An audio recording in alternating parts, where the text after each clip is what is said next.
Hey everyone, Kayla Jefferson here from the Social Studies Department, making this little video to kind of recap for people who couldn't come to the PD or if they just need a little extra help. Also, please excuse my voice. I'm not feeling that well, so I'm just trying my best. I know there may be some mixed emotions about AI and technology in general, but this slide consists of some reasons as to why AI is important for you as an educator.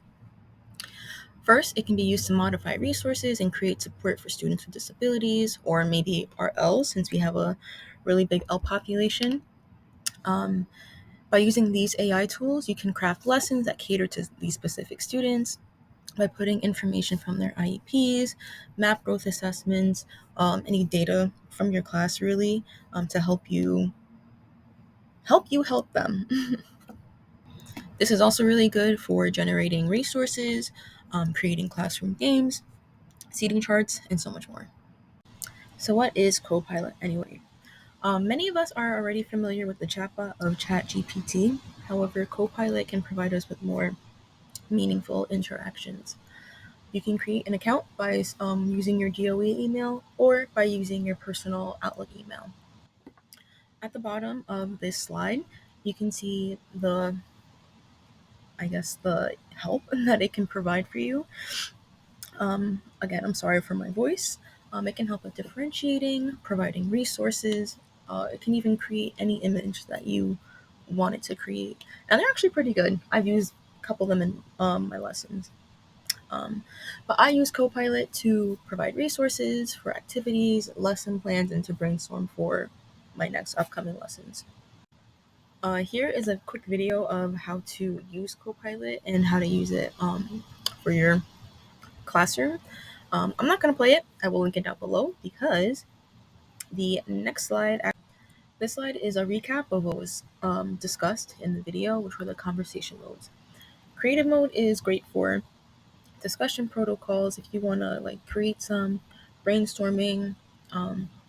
Precise mode is better for straightforward answers, and balance kind of gives you a mix of the two. I personally like to use creative mode when I'm creating a lesson because then it gives me more room, I guess, to play with because I'm brainstorming with and bouncing those ideas off of, I guess, one another, even though Copilot isn't a person. However, if you are unsatisfied with the answers that you were provided from the chatbot, you can use notebook mode, which you have to copy your response, paste it into the chat box for the notebook mode, and then just edit your prompt so you can get your desired response.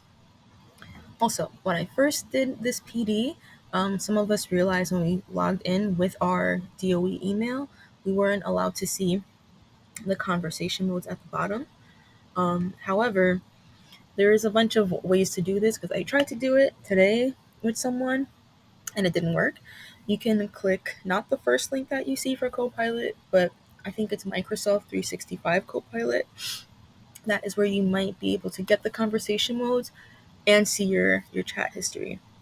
But if you don't use the Microsoft 360 with your DOE account, you may not be able to get that history back.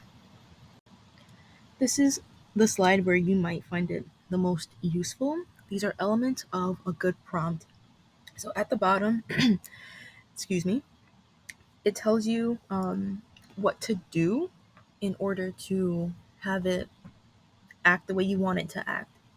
So I don't have my face in the screen, so if you want to take a screenshot of this, it's also in the email that Garth sent. You can just look at it there. But I also have plenty of resources at the end. So now I'm going to show you how I used Copilot in the prompt that I put in. So I'm trying to follow this prompt right here step by step, trying to get my desired answer. So I asked it to take on a role that night. The ninth grade social studies teacher. The objective, I want them to create various open-ended questions. Where did I get these from? Because on the screen I asked you to get standards from your curriculum. I went to my social studies curriculum and I'm doing 9.1c about complex societies and government. So we're talking about Hammurabi's code. And this is the guide for the regents. And even though this is a ninth grade class, and I want to set them up for success for when they do take that regents next year, so I'm doing A, gathering, interpreting, and using evidence. And I am asking it to frame questions about events and the world that we live in today so it can be relatable for the students. So this is what it provided me with here. It gave me questions about gender roles, class distinction, general laws, framing events in the world, and multiple interpretations. My favorite thing about Copilot is that it gives you working links to things if you want to do your own little research, and it also provides you with more prompts if you want to just do more. So if you click it, it'll be there. It's not like ChatGPT where it'll give you an empty link and just pretend like it knows what it's doing.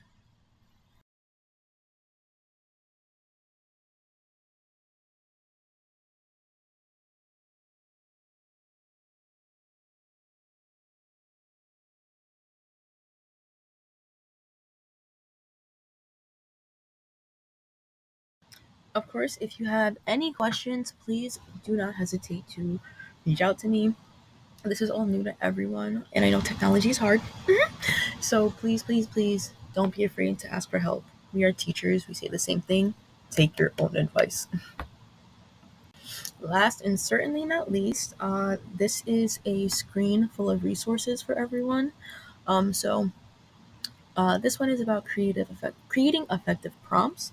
So it's kind of like a extension of the screenshot that was there. Excuse me. I also have a little introduction to AI and how to use it for education. If this video maybe wasn't enough, you need some more support. And from the video that was in the how-to guide, this is his blog. So I included it just in case anyone wanted to go. Now here are a couple of my personal favorites. These will probably come in another video of me actually explaining them and how to use them. So Pi is the first emotionally intelligent AI chatbot. It's awesome. Like I said, I will always I'll probably make a how-to video about these things. But please don't be afraid to play around with it. I'll probably link them below. Perplexity is a conversational search engine.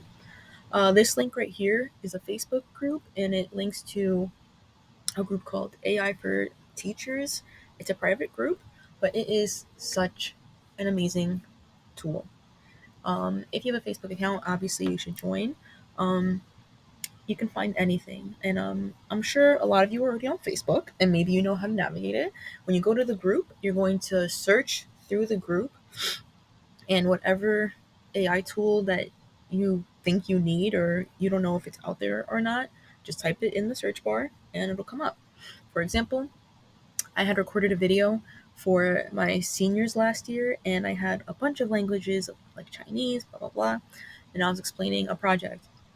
I searched on the Facebook group, are there any websites that can dub my voice into different languages? I found it, and it dubbed my voice to Spanish, Chinese, Arabic. Um, there was a lot. But yeah, so please, please, please, I recommend joining that group. The last but certainly not least, my favorite is called pedagog.ai. You can sign up with your DOE account, and it has a plethora of resources for administration, for teachers, for literally anything. There's so much that goes into pedagog.ai. I cannot fit it all into this video. However, I appreciate you taking the time to watch this, and I hope that it helped a little more. If you ever have any questions, please don't be afraid to come to the social studies department, or you'll probably find me in ISS because I'm usually on the second floor. And yeah, thank you.